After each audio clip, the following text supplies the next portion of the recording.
করি সবাই খুব ভালো আছো আর আমরাও ভালো আছি। তো আজকে হলো বুধবার আর এই সরি একটু দরজাটা দিচ্ছিলাম ওই কারণে একটা ডিস্টার্ব হলো। তো এখন বাজে 11টা 15। তো আমি এখন থেকে এত বেলা থেকে ব্লগটি শুরু করছি, তার কারণ সকাল থেকে একটু মন মেজাজ খারাপ আছে বললেই চলে। মানে মনটা খুব একটা ভালো নেই। মানে ঘুম থেকে উঠে একটা মরার খবর, খুবই খারাপ লাগলো শুনে। তো মারা গেছে হলো আমার মেসো শ্বশুর, এই চাকদাতেই বাড়ি। তো তখন বাজে 5টা, মেয়েকে খাওয়ানোর জন্য আমরা উঠি। ওই টাইমে ফোন আসলো, ওই মেসোর ভাইয়ের ছেলে ফোন করলো যে এরকম হলো মারা গেছে। মেসোর হলো দুটো কিডনি খারাপ ছিল আর 1 মাস ধরে প্রায় ভুগছে, বিছানায় আছে, বিছানা থেকে উঠছে না সেরকম, বিছানায় সব কিছু। তো আমি তো ধরো মেয়ে ছোট আছে বলে যা যা মানে যার কোনো আর কি চাইলেও যেতে পারছি না কোথাও। তো সেঘর আমার শাশুড়ি ভেবেছিল যে আজকে যাবে। তো ভোরবেলায় এরকম একটা খবর শুনলো। তারপর আমার শাশুড়ি তো গাংনাপুরে ছিল, ওখান থেকে ভোরবেলায় গিয়ে ওখান থেকে নিয়ে আসলো, নিয়ে এসে তারপরে ওরা বাড়িতে এসে ব্যাগটাকে রেখে আবার গেল। তো আমি এখন চা বানাচ্ছি আর আমার মেয়েকে উঠিয়েছে, উঠিয়ে খাইয়ে টাইয়ে তেল টেল মালিশ করিয়ে তারপরে হলো ও আবার ঘুমিয়েছে। আর আমি সকাল থেকে কিছুই খাইনি, এখনও শুধু দুটো কাজু খেয়েছি আর কিচ্ছু খাইনি। তো এখন খিদে পেয়ে গেছে, 11টা 15 সময় খাওয়ার কথা মনে পড়েছে। যাই হোক, আর তখন কালকের ভিডিওটা এডিটিং করছিলাম। তো এডিটিং করতে জানো তো ভীষণ টাইম লাগে আর খুবই হ্যাপা বাবা। তো এখন চা বানাচ্ছি, অনেক দিন দুধ চা খাই না, অনেক দিন মানে দুধ চা খাই না বলে ভুল, চাই খাই না, চাই খাওয়া হয় না আমাদের। তো তো ভাবলাম যে এখন কি আর খাবো, দুধ চা খাই আর ব্রেড আছে ওগুলোকে একটু সেকে খেয়ে নিই। ব্যাস, খেয়েটে তারপর মেয়েকে তুলবো, মেয়েকে একটু রস খাওয়াতে হবে, ফলের রস খাইয়ে তারপরে ওকে স্নান টান করিয়ে তারপর ওর ঘুম পাড়িয়ে আমি আসবো রান্না করতে। আর আমার কিন্তু অর্ধেক রান্না হয়ে গেছে, ভাত হয়ে গেছে, ভাত আর অনেক রকমের শাক ছিল, সেই শাকগুলো কালকে নিয়ে আসা হয়েছে গাংনাপুর থেকে। তো ওই শাক ভাজা হয়েছে আর কালকের কচুর শাকটা অনেকটা রয়ে গেছে। আর করবো হলো চিংড়ি মাছ, নারকেলের দুধ রয়েছে একটু, তো চিংড়ি মাছের মালাইকারিটা করে নেব। দেখি আর কি করা যায়, এগুলোই এখন আছে। রান্না করতে করতে যদি মুড হয় যে আর একটা কিছু করব তো করে নেব, না হলে করব না সেরকম কিছু। তো এখন আমি চাটা বানাই, যে চায়ের জল বসিয়েছি আর আমার রান্নাঘর এখন পুরো এলোমেলো হয়ে আছে, দেখতেই পাচ্ছ পুরো এলোমেলো হয়ে আছে। দিয়ে তারপরে হলো খেটে তারপরে গোছাবো। আর আমি ফ্রিজের এই যে ডিপের ঢাকনা আটকাতে গিয়ে ভেঙে ফেলছি, মানে একটু ভাঙাই ছিল জানো তো, এত ঠেসে ঠেসে জিনিস ঢোকানো হয় না, আর সহ্য করতে পারছে না বেচারা। মানে আগে একটু ভাঙা ছিল, জোড়া লাগানো ছিল, এই যে আজকে আরও খুলে গেছে। গাদা গাদা জিনিস ঠেসে ঠেসে ভরতে হয়, দিয়ে গেছে। তো এবার চাটা বানিয়ে খেয়ে নি বাবা, খুব খিদে পেয়ে গেছে।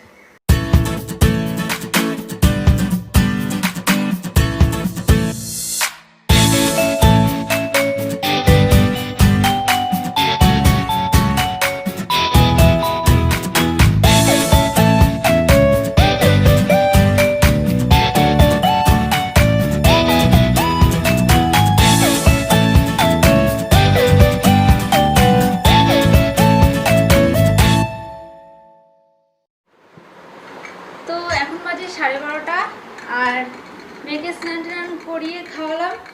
এবার ও ঘুমাবে, একাই ঘুমিয়ে যাবে। ওকে রেখে এসেছি বিছানায়, পাশে বালিশ দিয়ে রেখে এসেছি, কিন্তু আর একটা বালিশ দিতে হবে।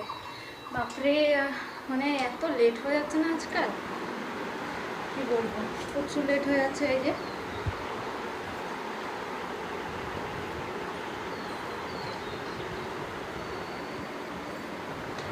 তো এইভাবে বালিশ দিয়ে রাখলাম।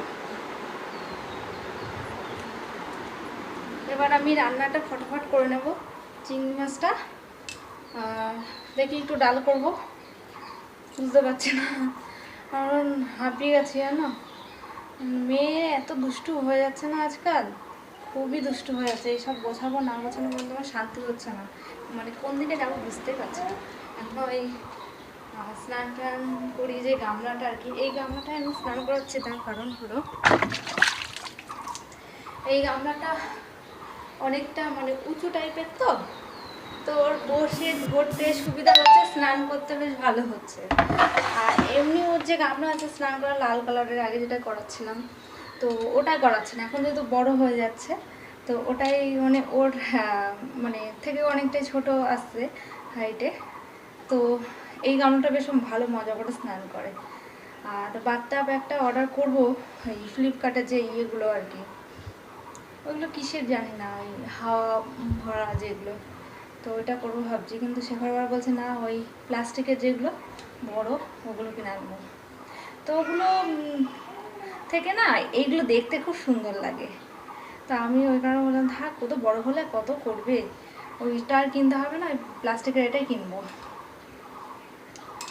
আর হলো ওরা তো এখনও আসেনি, বাড়িতে এখনও আসেনি, আসবে হয়তো, তাড়াতাড়ি চলে আসবে। আমি রান্নাটা করব, স্নান করব, আর রান্নাটা করি, তারপর পরে আবার তোমাদের সঙ্গে কথা হবে।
রান্নাবান্না পুরো কমপ্লিট হয়ে গেছে, এগুলো পরিষ্কারও হয়ে গেছে, শুধু ওভেনটাকে পরিষ্কার করিনি, এই কারণে সবে রান্না করলাম, প্রচণ্ড গরম, তো পরিষ্কার করা এখন সম্ভব নয়। আর এখানে সব এঁটো থালা বাসনগুলো গামলাটার মধ্যে রয়েছে, এখানে কড়াই দুটো রয়েছে, সব পরিষ্কার করেছি, আমি হাঁপাচ্ছি গরমে। আর মিট কেসের মধ্যে সব খাবারগুলো রয়েছে, তো তোমাদেরকে একবার করে দেখিয়ে দিই। এখানে আছে শাক ভাজা, এখানে আছে অড়হর না কি বলে, আমি সত্যি উচ্চারণ করতে পারছি না, ওই ডাল অড়হর। আর এখানে আছে গলদা চিংড়ি, একদম মানে গলদা চিংড়ির মালাইকারি কষা কষা করে। তো এই হলো আজকে আমার রান্না। আর কচু আছে, কচুটা ফ্রিজে আছে। তো এখন আমি যে কাজটা করব সেটা হলো মিক্সচার মেশিনটাকে পরিষ্কার করব। তো আমার মিক্সচার মেশিনের হাল বুঝতেই পারছো কী অবস্থা, যেহেতু এই বেচারার খুব প্রেশার পড়ে গো, খুবই প্রেশার পড়ে। আর এইখানটাও একটু নোংরা হয়ে গেছে দেখছি। তো যাই হোক, এটাকে আমি বাইরে নিয়ে গিয়ে পরিষ্কার করবো ভাবছি, নাকি এখানেই করি, না বাইরে নিয়ে গিয়ে করি। তো চলো, কলপাড়ে ওই যেখানে মেয়েকে স্নান করায় বসে বসে এইখানটাই করব। তো এইখানটাই করবো, এখানটাই থাক। আর ওই যে নোংরা জায়গাটা, ওই জায়গাটা আগে পরিষ্কার করে আসি।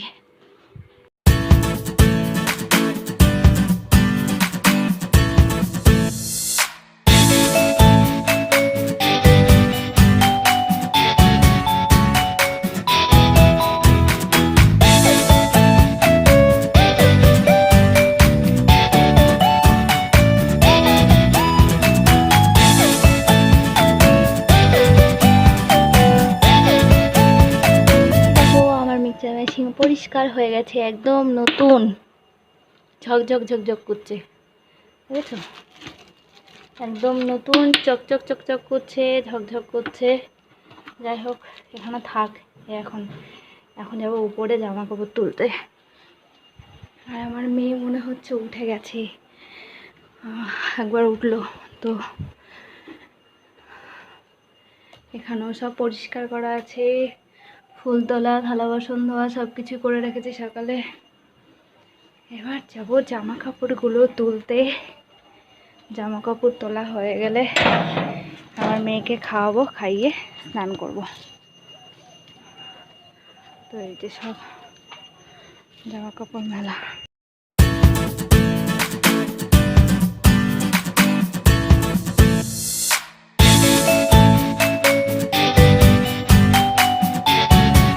তো যেগুলো শুকিয়ে গেছে সেগুলো তুললাম, আর এতগুলো এখনো ভিজা আছে। আজকে যেহেতু দেরিতে রোদ উঠেছে তো নিচে আর নিয়ে গেলাম না, কারণ নিচে এতগুলো ধরবে না।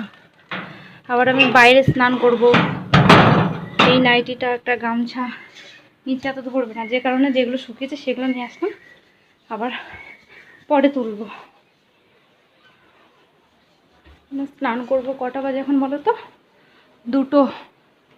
ওই দেখো 2টো বাজতে 5 মিনিট বাকি। তো জামা কাপড়গুলো থাক এখানে। বাবা, আমার মেয়ে উঠে আবার শুয়ে পড়েছে, দেখেছো? আর শুয়েছে কোথায় দেখো, এসে ওই যে বালিশও শুয়েছিল, কিন্তু কোল বালিশ 2 পাশে দিয়ে দিয়েছিলাম দেখো। এইভাবে বড়দের মতন এক হাতের নিচে শোবে। কি করব বলো, যতবার ঠিক করে দিই ততবারই ওরম করে। আর ভাল লাগে না বাবা, নখ কাটবো ওর, ওই জন্য নেইল কাটারটা রেখে দিয়েছি, নাহলে ভুলে যাব। এখনই কেটে নিই বলো, কেটে তারপর স্নান করতে যাই।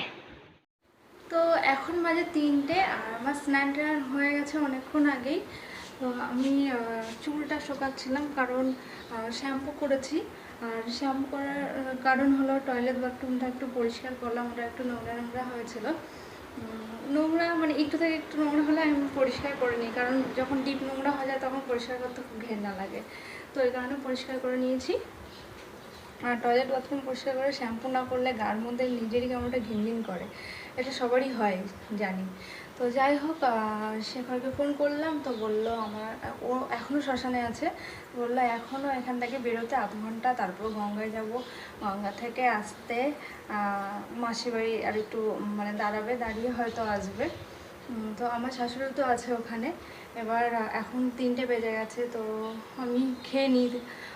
বললো, আমাকে বললো যে তুমি খেয়ে নাও, আমাদের জন্য ওয়েট করো না, কারণ বাড়ি যেতে যেতে অনেকটা লেট হয়ে যাবে। তো আমি ভাবলাম তাহলে খেয়ে নিই, শুধু শুধু আর ওয়েট করে লাভ নেই, কারণ আসতে অনেক লেট হবে। আর মেয়ে যেহেতু ঘুমাচ্ছে, ও একটু পরে উঠে পড়বে, তো ও উঠে পড়লে আবার ওকে খাওয়াতে হবে। তো ওই কারণে আমি এখন খেয়ে নেব। আর এত গরম লাগছে না আজকে, এটা বাজে বাজে গরম লাগছে। তার কারণ কি বলতো, আজকে অনেক দেরি করে রোদ উঠেছে। সকালবেলা খুব মানে পুরো অন্ধকার ছিল, মানে মেঘলা হয়েছিল, তো তারপরে আবার দেরিতে রোদ উঠলো। তো ওই কারণে একটু গরমটা না একটু বাজে লাগছে। তো যাই হোক, আমি এখন খেয়ে নিই, আবার তোমাদের সঙ্গে। 3:45 আর আর মেয়েকে খাওয়াবো, ও এখন ঘুম থেকে উঠলো। দেখো কোথায় গিয়ে শুয়েছে। কি মা, ঘুম ভেঙেছে তোমার? খেতে হবে তো। আর দুধটা আমি গুলে নিয়ে এসছি, আর মাসির ভাতটাও বাড়া হয়ে গেছে। তো সবে ঘুম থেকে উঠলো, তো একটু ঘুমটা ভাঙা ভালো করে। এখানে মাসির ভাতটা আমি বেড়ে রেখেছি শুধু, কারণ মাসি আসার টাইম হয়ে গেছে, ওরা এখনও আসতে এখনও লেট আছে, ওই কারণে আগে থেকে আর বাড়লাম না। তো দুধ গুলানো হয়ে গেছে, এখন খাওয়াবো ওকে। মুখের থেকে আঙুল বার করো মা, মুখের থেকে আঙুল বার করো। তোকে খাইয়ে নিই এখন। তো এখন বাজে 7:30, আর আজকে সারাটা দিন কী করলাম, কেমন গেল, সবটাই তোমাদের সঙ্গে একটু একটু করে শেয়ার করেছি। তো কেমন কাটলো আজকের দিনটা সবাই জানো, যারা প্রথম থেকে ব্লগটি দেখেছো স্কিপ না করে। তো আজকের দিনটা সত্যিই খারাপ ছিল, তাও এইভাবে চলতে হবে, আমাদের কিছু করার নেই। তো আমি জামা হলো ফিটিংস করতে দিয়েছিলাম আর হাতা লাগাতে দিয়েছিলাম, তো ওইগুলো এখন নিয়ে আসা হলো। এই জামাটা একটু ফিটিংস করতে দিয়েছিলাম, আর হাতা লাগিয়েছি, তোমাদেরকে দেখিয়েছি আগে। আর